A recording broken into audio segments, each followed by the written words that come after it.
Albert Einstein का जन्म 14 मार्च 1879 को जर्मनी के वुर्टेम्बर्ग के उल्म में हुआ था। 6 हफ्ते बाद उनका परिवार म्यूनिख चला गया, जहां उन्होंने बाद में लुइटपोर्ट जिम्नेजियम में अपनी स्कूली शिक्षा शुरू की।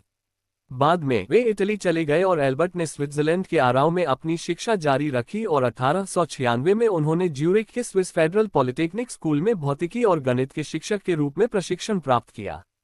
1901 में, जिस वर्ष उन्होंने डिप्लोमा प्राप्त किया, उन्होंने स्विस नागरिकता प्राप्त कर ली और चूंकि उन्हें कोई शिक्षण पद नहीं मिल पाया, इसलिए उन्होंने स्विस पेटेंट कार्यालय में तकनीकी सहायक का पद स्वीकार कर लिया। 1905 में उन्होंने डॉक्टरेट की उपाधि प्राप्त की।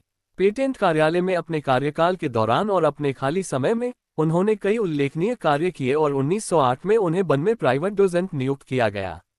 1909 में वे ज्यूरिख में असाधारण प्रोफेसर बने। 1911 में प्राग में सैद्धांतिक भौतिकी के प्रोफेसर बने और अगले वर्ष इसी पद पर कार्य करने के लिए ज्यूरिख लौट आए। 1914 में उन्हें कैसर विल्हेम भौतिकी संस्थान का निदेशक और बर्लिन विश्वविद्यालय में प्रोफेसर नियुक्त किया गया। 1914 में वे जर्मन नागरिक बन गए और 1933 तक बर्लिन में रहे, जब उन्होंने राजनीतिक कारणों से अपनी नागरिकता त्याग दी और प्रिंसटन में सैद्धांतिक भौतिकी के प्रोफेसर का पद संभालने के लिए अमेरिका चले गए। 1940 में वे संयुक्त राज्य अमेरिका के नागरिक बने और 1945 में अपने पद से सेवानिवृत्त हुए। द्वितीय विश्व युद्ध के बाद आइंस्टीन विश्व सरकार आंदोलन में एक अग्रणी व्यक्ति थे। उन्हें इजराइल राज्य के राष्ट्रपति पद का प्रस्ताव दिया गया, जिसे उन्होंने अस्वीकार कर दिया। उन्होंने डॉक्टर चैम वीज़मैन के साथ मिलकर यरूशलेम में हिब्रू विश्वविद्यालय की स्थापना की। आइंस्टीन हमेशा भौतिकी की समस्याओं के बारे में स्पष्ट दृष्टिकोण और उन्हें हल करने के दृढ़ संकल्प के साथ दिखाई देते थे। उनकी अपनी एक रणनीति थी और वे अपने लक्ष्य की ओर बढ़ते मुख्य चरणों की कल्पना कर सकते थे। वे अपनी प्रमुख उपलब्धियों को अगली प्रगति के लिए मात्र कदम मानते थे। अपने वैज्ञानिक कार्य की शुरुआत में आइंस्टीन को न्यूटनियन यांत्रिकी की अपर्याप्तताओं का एहसास हुआ और उनका सापेक्षता का विशेष सिद्धांत यांत्रिकी के नियमों को विद्युत चुंबकीय क्षेत्र के नियमों के साथ सामंजस्य स्थापित करने के प्रयास से उपजा था। उन्होंने सांख्यिकीय यांत्रिकी की शास्त्रीय समस्याओं और उन समस्याओं पर विचार किया जिनमें उन्हें क्वांटम सिद्धांत के साथ मिला दिया गया था। इससे अणुओं की ब्राउनियन गति की व्याख्या हुई। उन्होंने कम विकिरण घनत्व वाले प्रकाश के ऊष्मीय गुणों की जांच की और उनके अवलोकनों ने प्रकाश के फोटोन सिद्धांत की नींव रखी। बर्लिन में अपने शुरुआती दिनों में आइंस्टीन ने यह प्रतिपादित किया कि सापेक्षता के विशेष सिद्धांत की सही व्याख्या गुरुत्वाकर्षण के सिद्धांत को भी प्रस्तुत करेगी और 1916 में उन्होंने सापेक्षता के सामान्य सिद्धांत पर अपना शोधपत्र प्रकाशित किया। इस दौरान उन्होंने विकिरण सिद्धांत और सांख्यिकीय यांत्रिकी की समस्याओं में भी योगदान दिया। 1920 के दशक में आइंस्टीन ने एकीकृत क्षेत्र सिद्धांतों के निर्माण का कार्य शुरू किया। हालांकि उन्होंने क्वांटम सिद्धांत की संभाव्यतावादी व्याख्या पर काम करना जारी रखा और अमेरिका में भी इस कार्य में लगे रहे।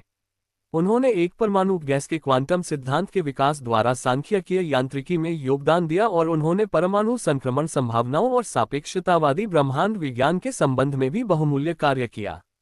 अपनी सेवानिवृत्ति के बाद भी उन्होंने भौतिकी की मूल अवधारणाओं के एकीकरण की दिशा में काम करना जारी रखा और अधिकांश भौतिकविदों के विपरीत दृष्टिकोण ज्यामितीकरण अपनाया। आइंस्टीन के शोध निश्चित रूप से अच्छी तरह से वर्णित हैं और उनके अधिक महत्वपूर्ण कार्यों में सापेक्षता का विशेष सिद्धांत 1905, सापेक्षता अंग्रेजी अनुवाद 1920 और 1950, सापेक्षता का सामान्य सिद्धांत 1916, ब्राउनियन गति के सिद्धांत पर अन्वेषण 1926 और भौतिकी का विकास 1938 शामिल हैं। उनके गैर वैज्ञानिक कार्यों में ज़ायोनिज्म के बारे में 1930, युद्ध क्यों 1933, मेरा दर्शन 1934 और मेरे बाद के वर्षों से बाहर 1950 शायद सबसे महत्वपूर्ण है। एल्बर्ट आइंस्टीन ने कई यूरोपीय और अमेरिकी विश्वविद्यालयों से विज्ञान, चिकित्सा और दर्शन में मानद डॉक्टरेट की उपाधि प्राप्त की। 1920 के दशक के दौरान उन्होंने यूरोप, अमेरिका और सुदूर पूर्व में व्याख्यान दिए और उन्हें दुनिया भर की सभी प्रमुख वैज्ञानिक अकादमियों की फेलोशिप या सदस्यता से सम्मानित किया गया। अपने काम के लिए उन्हें कई पुरस्कार मिले, जिनमें 1925 में रॉयल सोसाइटी ऑफ लंदन का कोपले मेडल और 1935 में फ्रैंकलिन इंस्टीट्यूट का फ्रैंकलिन मेडल शामिल है। आइंस्टीन की प्रतिभा के कारण उन्हें बौद्धिक एकांत में ज्यादातर समय बिताना पड़ा और विश्राम के लिए संगीत ने उनके जीवन में महत्वपूर्ण भूमिका निभाई। उन्होंने 1903 में मिलिवा मैरिक से विवाह किया और उनकी एक बेटी और 2 बेटे हुए। उनका विवाह 1919 में टूट गया और उसी वर्ष उन्होंने अपनी चचेरी बहन एल्सा लोवेंथल से विवाह किया, जिनकी 1936 में मृत्यु हो गई।